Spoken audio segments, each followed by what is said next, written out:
మీ సొంతింటి కలకు అసలైన నేస్తం బీబీజీ ఇండియా. అమరావతిలో నికార్సైన ప్రాపర్టీ కోసం కాంటాక్ట్ 0406903224.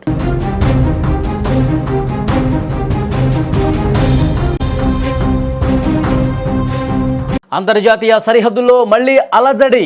ఒకవైపు నక్క వినయాలు ప్రదర్శించే పాకిస్తాన్, మరోవైపు కొండ చిలువల భూములను మింగేసే చైనా. ఈ రెండు కలిసి భారత భూభాగంపై కన్నేశాయి. మన గడ్డపై అడుగు వేయాలన్నా మన అంగుళం భూమిని వాడుకోవాలని చూస్తూ ఊరుకునేది లేదని చెప్పి ఒకవైపు చెప్తున్నా, దాన్ని వింటూ ఇంకా పైపెచ్చు వినయాన్ని ప్రదర్శిస్తూ వాళ్ళు చేసేది చేసుకుంటూ పోతున్నారు. భారత భూభాగంపై పాకిస్తాన్ తన వంకర బుద్ధిని మరోసారి బయటపెట్టుకుంది. తనది కాని ఆస్తిని పక్కవాడికి రాసిచ్చినట్టు భారత్కు చెందిన షగ్జాగాం వ్యాలీని పాకిస్తాన్ అక్రమంగా చైనాకు కట్టబెట్టింది. ఈ దొంగ ఒప్పందాలను భారత్ ఏనాడు గుర్తించలేదని, భవిష్యత్తులో కూడా గుర్తించబోమని భారత army chief general Upendra Dwivedi China ముఖం మీద కొట్టినట్టు చెప్పారు. నిజానికి 1963లో పాకిస్తాన్ చైనా మధ్య ఒక ఒప్పందం జరిగింది. ఈ అగ్రిమెంట్ ప్రకారం భారత్కు చెందిన షగ్జాగాం వ్యాలీని పాకిస్తాన్ చైనాకు ధారదత్తం చేసింది. కానీ అంతర్జాతీయ చట్టాల ప్రకారం ఇది ముమ్మాటికి చట్ట విరుద్ధం.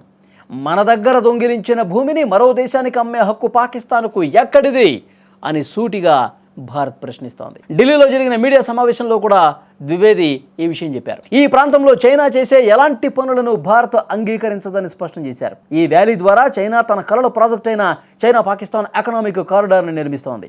భారత భూభాగం గుండా రోడ్లు వేస్తూ ఆర్థిక కారిడార్ పేరుతో చైనా ఇక్కడ తిష్ట వేయాలని చూస్తోంది. ఇది భారత సార్వభౌమత్వానికి విఘాతం కలిగించేది.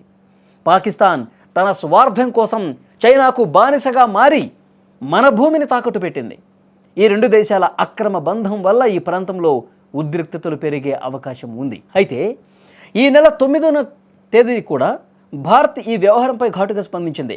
షగ్జాగాం వ్యాలీ మా అంతర్భాగం, అక్కడ మీరు రోడ్లు వేస్తామన్నా డెవలప్మెంట్ చేస్తామన్నా మేము అసలు ఒప్పుకునే పరిస్థితి లేదు అని కరాఖండిగా చాలా క్లియర్గా అర్థమయ్యే విధంగానే చెప్పాం. దీనికి చైనా ఎదురుదాడి చేస్తూ అది తమ భూమేనని బుకాయిస్తోంది.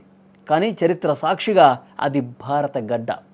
దొంగతనంగా ఆక్రమించుకున్న భూమిని సొంతం అని చెప్పుకోవటానికి నిజంగా చైనాకి ఇలాంటివి అలవాటే. ప్రపంచ దేశాలు కూడా చైనా మీద ఇప్పుడు విమర్శలు గుప్పిస్తున్నాయి. భారత్ తన భూభాగాన్ని కాపాడుకోవడానికి ఎంతటి సాహసానికైనా సిద్ధమని సైన్యాధిపతి మాటల్లో స్పష్టమైంది. పాక్ తన దొంగ బుద్ధిని, చైనా తన దురాక్రమణ బుద్ధిని మానుకోకపోతే మాత్రం తగిన శాస్తి జరుగుతుంది, మరొక గుణపాఠం తప్పదని రక్షణ నిపుణులు కూడా హెచ్చరిస్తున్నారు. సో ఉపేంద్ర ద్వివేది గారు మీటింగ్లో ఏమన్నారు ఈ భూభాగానికి సంబంధించి ఒక్కసారి వినండి. Shaksgam Valley is Indian territory. We have never recognized the so-called China-Pakistan boundary agreement that happened in 1963.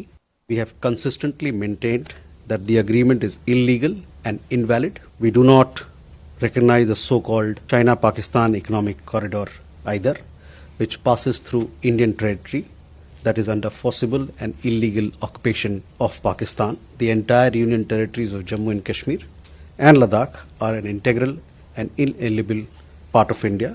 This has been clearly conveyed to Pakistani and the Chinese authorities several times. We have consistently protested with the Chinese side against attempts to alter the ground reality in Shaksgam Valley. We further reserve the right to take necessary measures to safeguard